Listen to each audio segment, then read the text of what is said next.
ఇంత దెబ్బ తగిలితే కట్టొద్దంటావేంట్రా పద అని చెప్పేసి కేశవ్ చంటిని గుంజుకొని వెళ్తూ ఉంటాడు. ఏంటో చెంచలమ్మక్క మనం ఏం మాట్లాడినా కంటి చూపుతోనే చంపేస్తుంది. కానీ పని వాళ్ళకు నిలువ కూడా మనకు లేదు. అంతే మరి మీ మాటల్లా లేవు ముల్లులతో కుచ్చినట్టు ఉంటుంది. ఆ! మరంతే వాళ్ళ మాటలు తియ్యగా ఉంటాయి. అందుకే వదిన మిమ్మల్ని కంటి చూపుతోనే చంపేస్తుంది. ఆ పనివాడికున్న ఇలువ కూడా మనకు లేకపాయె అని చెప్పేసి అనగానే చంటిని కూర్చోబెట్టి మందు పసరు మందు రాసి కట్టుకడుతుంటే "అయ్యగారు ఏం మందు ఇది ఏమో మంట మంతుంది" అని చెప్పేసి అనగానే "మంటతోనే తగ్గుతుందిరా. ఆ పనివాడికున్న నిలువ కూడా మనకు లేదు. మరి అంతే కదా" అని చెప్పేసి అందరూ అనుకుంటూ ఉంటారు. ఇక చెంచలమ్మ స్వామీజీ మాటలు గుర్తు చేసుకుంటూ ఉంటుంది. సింధూర మెడలో సింధూర తాలిబొట్టు పడుతుంది. అలాగే నుదుట సింధూరం వస్తుంది. అది తప్పదు అని చెప్పేసిన మాటలు గుర్తు చేసుకుంటూ ఉంటుంది. ఈ స్వామీజీ మాటలు ఎక్కడ నిజమవుతాయని నాలో ఆందోళన భయం ఉంది అనుకుంటూ ఉంటుంది.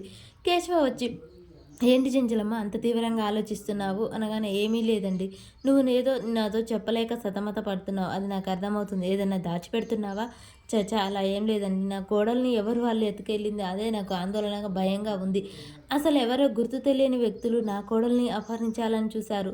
అసలు ఎందుకు ఇలా జరిగింది? అసలు వాళ్ళకు పుట్టిన బుద్ధేనా లేకపోతే ఎవరైనా చేయించారా అని చెప్పేసి చెంచలమ్మ కేశవతో చెప్తూ అడుగుతూ ఉంటుంది. చెంచలమ్మ ఇలా చేసిన వాళ్ళని మాత్రం నేను వదిలిపెట్టనండి. వాళ్ళెవరో తెలుసుకుంటాను అని చెప్పేసి అంటూ ఉంటుంది. ఇక చెంచలమ్మ అనగానే చెంచలమ్మ ఎవరో దేనికోసమో చేస్తుంటారు. దాని గురించి నువ్వు ఇంత భయపడాల్సిన అవసరం లేదు. దాని గురించి నువ్వు బాధపడాల్సిన అవసరం కూడా లేదు. సరేనా? సరే అండి. చంటికి ఎలా ఉంది అనగానే పసరు రాసి కట్టాను. పసరు మందు ఓకేనా? లేకపోతే ఏదైనా పట్టణం తీసుకెళ్దామా మంచి సూది మందులకు అని చెప్పేసి చెంచలం ఏంటి చెంచలమ్మ నన్నే అనుమానిస్తున్నావా నా పసరు మందుని? అలా అని కాదులేండి. సరే సరే పద భోజనం చేద్దాం అని చెప్పేసి అనగానే నాకు ఆకలిగా లేదు మీరు వెళ్ళండి. అదేంటి చెంచలమ్మ ఆకలిగా లేదంటావు? సర్లే మజ్జిగ పంపిస్తాను అని చెప్పేసి వెళ్తాడు. ఇక సింధూర కూడా స్వామీజీ మాటలే ఆలోచిస్తూ ఉంటుంది. నీ నుదుట సింధూరం రాక తప్పదమ్మా అని చెప్పేసి అంటూ ఉండగానే ఈలోపే చెంచలమ్మ సింధూరకు చలిపుడుతుంటే వెనకటి నుంచి తెచ్చి దుప్పటి కప్పుతూ ఉంటుంది. ఈ గాలి ఒంటికి అంత మంచిది కాదు అని చెప్తూ ఉంటుంది. ఈలోపే చాముండి భోజనానికి పిలుద్దామని వచ్చి వీళ్ళని చూస్తూ ఉంటుంది. అబ్బో జోలపుచ్చి లాలపాడడానికి వచ్చినట్టుంది. ఈ చిత్రాన్ని నేను చూడలేను. అస్సలు నేను ఇక్కడ ఉండలేను అని చెప్పేసి చాముండి అక్కడి నుంచి వెళ్ళిపోతూ ఉంటుంది. ఇక సింధూర చల్లటి గాలిని కూర్చోబెట్టి అక్కడ అడుగుతుంది.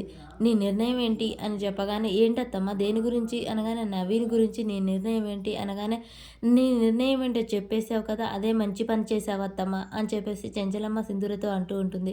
సింధూర మెడలో తాలి పడ్డ సాధ్యం స్వామి అని చెప్పేసి స్వామీజీ దేవుడితో మాట్లాడుతూ ఉంటాడు.